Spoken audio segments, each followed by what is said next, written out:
Assalamualaikum warahmatullahi wabarakatuh.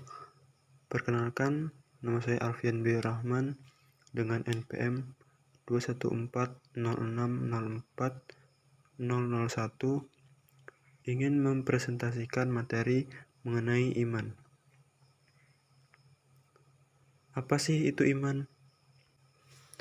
Iman adalah meyakini atau mengakui sesuatu dengan lafal dan membenarkannya dengan kesungguhan hati, kemudian mengamalkannya dengan berkata baik atau berperilaku baik sebagaimana perintah Allah Subhanahu wa taala.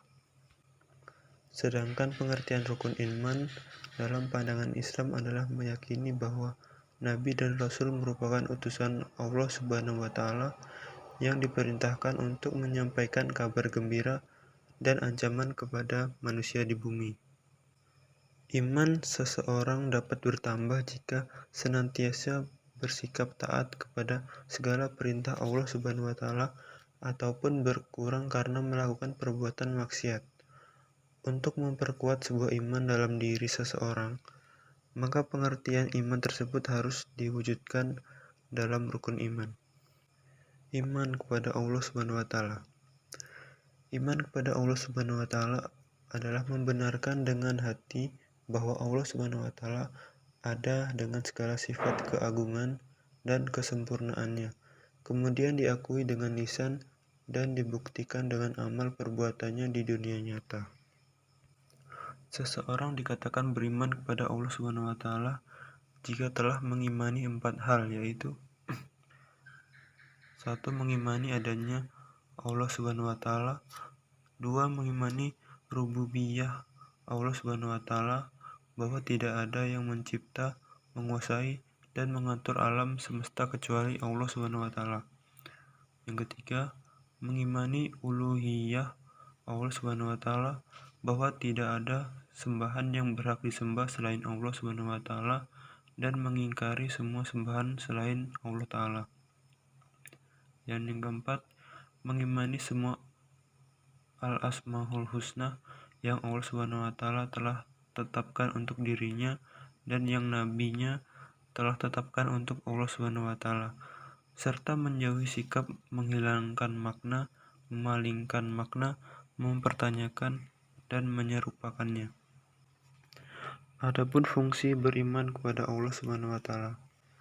Yang pertama, menambah keyakinan. Yang kedua, menambah ketaatan. Yang ketiga, menenteramkan hati. Yang keempat, dapat menyelamatkan hidup manusia di dunia maupun akhirat. Dan yang kelima, mendatangkan keuntungan dan kebahagiaan hidup.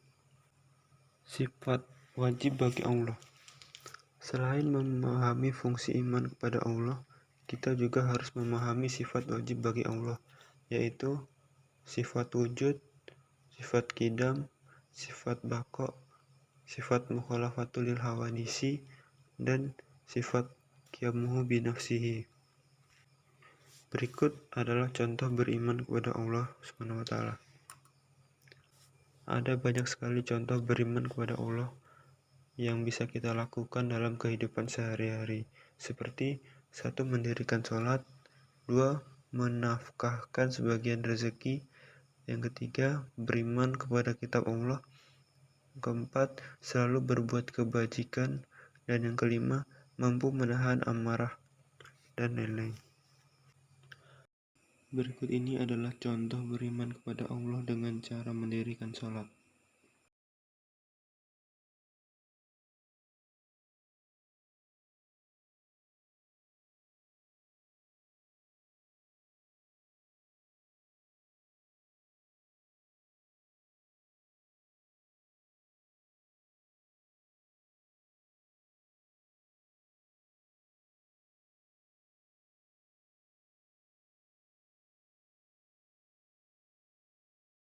Sekian presentasi dari saya.